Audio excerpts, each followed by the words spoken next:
Acho que a gente precisa olhar hoje para quem tem coragem de industrializar coisa no Brasil e oferecer grana para esses caras, para que eles sejam minimamente competitivos, porque eles não são. O cara tá com uma taxa de juros na China lá 3%, taxa de juros nos Estados Unidos 4%, a gente 15%. Só que se você ficar com um pedaço do equity desse cara, se a gente usa o mercado de capitais de maneira inteligente, se esse cara vende um pedaço dele da empresa, é zero a taxa de juros, porque o cara vira dono de um pedaço do negócio, sabe? Tem esse caminho. Eu acho que dá pra fazer. Quando você falava para as pessoas que você queria ter um banco, as pessoas te achavam maluco. Cara, quando eu falava para as pessoas que ia fazer um podcast, as pessoas falavam que isso não ia dar certo, que não dá dinheiro, etc.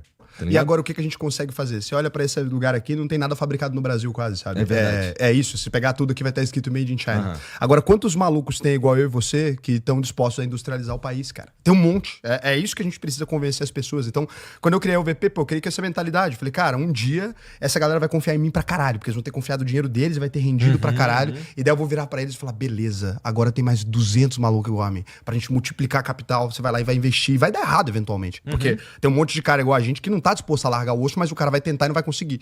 Mas se a gente conseguir convencer, cara, 3, 4% da população a colocar dinheiro nesses caras, o Brasil vira outro. E não precisa, não tô falando de eleger presidente da República nem nada. A gente precisa do seguinte, cara, dinheiro pra um cara que fala, velho, eu vou construir um microfone desse no Brasil. Esse cara, ele é tão doido quanto a gente, só que tem potencial hoje, sabe? Não tem esse cara só no mercado financeiro, ou só no mercado de mídia. Acho que a gente precisa fazer a população entender que esse cara tá se fudendo no Brasil.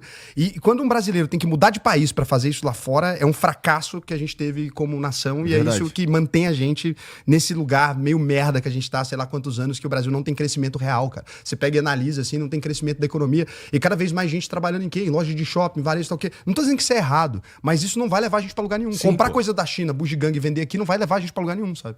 Você tem toda a razão. Mas como é que convence os caras a fazer um movimento como esse com a Selic a 15%, cara? Então, é por isso que vem a parte da educação, que isso foi o processo que eu fiz inicialmente, porque isso não vai render só 15%. É engraçado que todo mundo fala, não, no Brasil não compensa empreender. Isso, normalmente, o cara que tá falando isso é um empreendedor. É muito absurdo isso, né? Porque, assim, eu tenho muita vontade, às vezes, estar na mesa quando eu ouço um cara falar isso, porque eu falo, cara, então fecha a sua empresa, porra. Se não vale a pena, por que você tem uma empresa? Por que é sempre o empresário que tá falando isso? Vira CLT, então, pô. Assina a sua carteira. Não, aí eu não quero.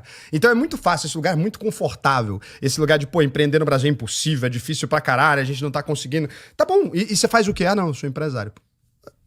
Tem que parar de desacreditar as outras pessoas, elas também têm direito de tentar, sabe? Não, é difícil? Pô, é difícil. E vai ser difícil sempre. Foi difícil pra mim, foi difícil pra você, mas não deu certo, não funcionou. A gente não ganhou grana pra caralho. Você quer voltar, assinar a carteira, 10 mil, eu pago pro seu salário. Não quer, ninguém quer, pô. Por quê? E aí como é que a gente fica falando que a gente empreender é difícil, então? É difícil, cara, é difícil ser CLT, pegar ônibus 5 da manhã. Pô, é difícil, porra. Você acorda 5 da manhã? Não. Eu também não. Ó, que coincidência. A gente não pega ônibus lotado às 5 da manhã e tal. Mas a gente pode falar que empreender é foda no Brasil. Pô, pagar umas guias é difícil, burocracia do governo, etc. Mas muito pior do que isso, porra, é você não ter perspectiva nenhuma, você não conseguir, sabe, pensar em alguma coisa mais que isso. Então, esse foi o norte, sabe? É isso que eu queria quando eu comecei a fazer o que eu fiz. Eu ainda quero, não cheguei nem em 1% do que eu preciso pra eu considerar que a UVP fez alguma diferença no país. A gente ensinou, sei lá, 50 mil pessoas a investir e tem essa mentalidade hoje. Agora a gente tá procurando os projetos. Acho que a partir do ano que vem a gente deve começar a procurar esses projetos pra gente fazer investimento, colocar essa galera, fazer umas rodadas. Galera, mostra pra mim um projeto de industrialização. Não precisa... Eu não tô falando que eu vou mudar o país inteiro, sabe? Mas eu acho que se a gente tiver essa visão, eu começo a fazer diferença porque outras pessoas vão querer me copiar. É isso que funciona, sabe? O cara vai olhar e falar, caralho, o Raul tá ganhando um dinheiro muito fácil, eu vou fazer também. E daí vai vir mais gente querendo venture capital, etc. Porque startup hoje em dia virou sinônimo de piada, né? Desempregado. O cara que põe startupeira no LinkedIn é porque não tem emprego. Antigamente você acreditava nisso, hoje em dia ninguém acredita. Porque, cara, é umas coisas que não fazia nada. É um monte de prestação de serviço chamado de empresa. Isso não é empresa, a gente precisa de indústria, coisa gigante, negócio legal, sabe? É bom, o lance das startups, dos startupeiros, realmente tá eles estão meio em baixa agora, né? Não tem mais aquele mundo de dinheiro que tinha pra esses caras, né? Porque no Brasil nunca chegou a ter. E olha que louco, né? Se você olhar hoje, cara...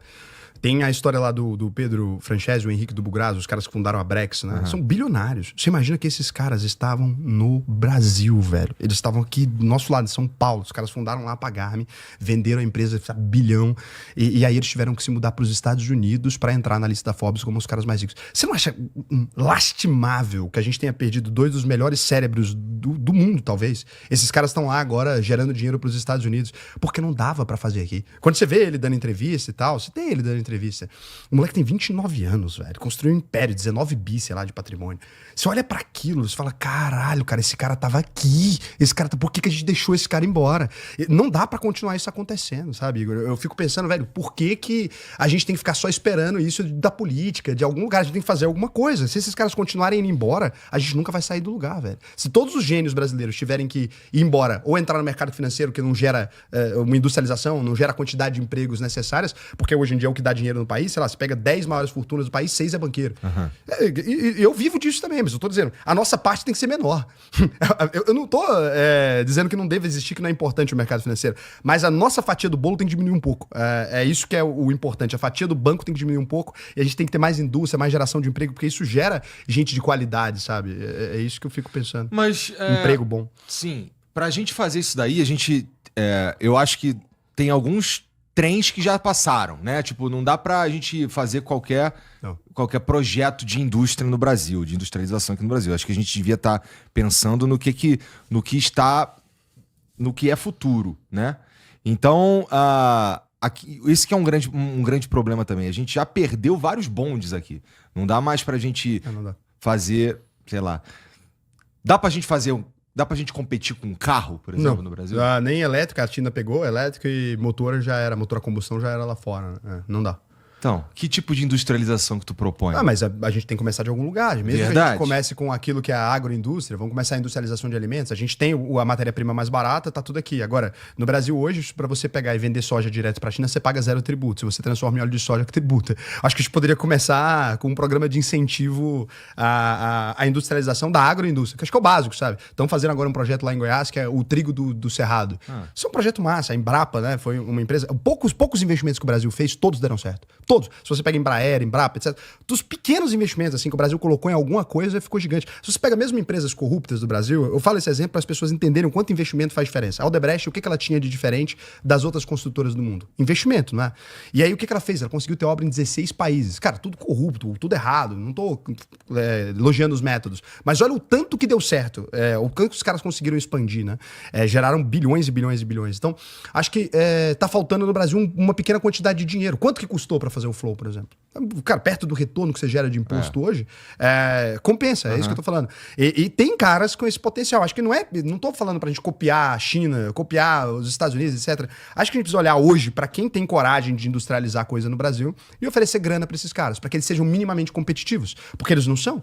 O cara tá com uma taxa de juros na China lá 3%, taxa de juros dos Estados Unidos 4%, a gente 15%. Só que se você ficar com um pedaço do equity desse cara, se a gente usa o mercado de capitais de maneira inteligente, se esse cara vende um pedaço dele da empresa, é zero a taxa de juros, porque o cara vira dono de um pedaço do negócio, sabe? Tem esse caminho.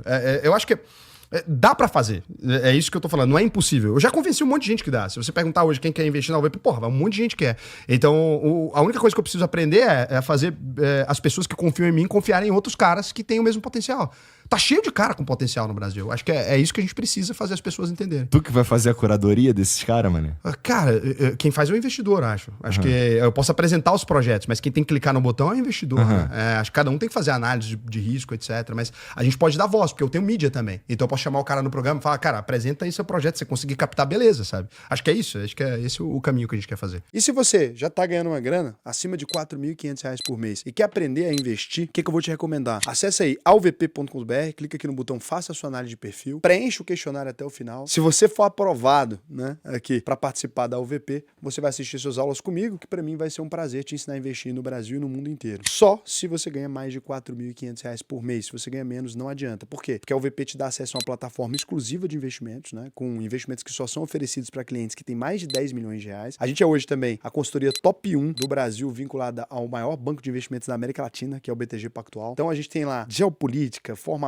de investimentos mesmo. A gente já formou mais de 50 mil pessoas. Só de placas de alunos nossos que se tornaram milionários, a gente entregou mais de 1.000. E como é que você sabe que a UVP funciona num mundo de tanta ferramenta gerada, de tanta coisa gerada a partir do nada? A certeza que você tem é que se você concluir a UVP até o final, pode fazer todas as aulas gratuitamente. Chegou ao final, você não aprendeu a investir, a gente devolve 100% do seu dinheiro. Pode pesquisar, reclame aqui, Juros Brasil. Se fosse mentira, a gente não estaria aqui. Por quê? Porque você simplesmente poderia fazer a UVP e falar, Raul, eu não aprendi a investir, pegar o dinheiro de volta, ou se a gente não te devolver, você me processa. Ganhou de graça 10 mil reais. Investimento melhor que esse não tem, né? E você vai perceber, se você buscar pela UVP, que a gente nunca teve nenhum processo. Só quem processa a gente é corretora safada, porque perde dinheiro com as coisas que a gente ensina. Então eu recomendo que você vá lá e faça o seu cadastro. Se você for aprovado, não é todo mundo que é aprovado, vai ser um prazer pra mim te ensinar a investir aí.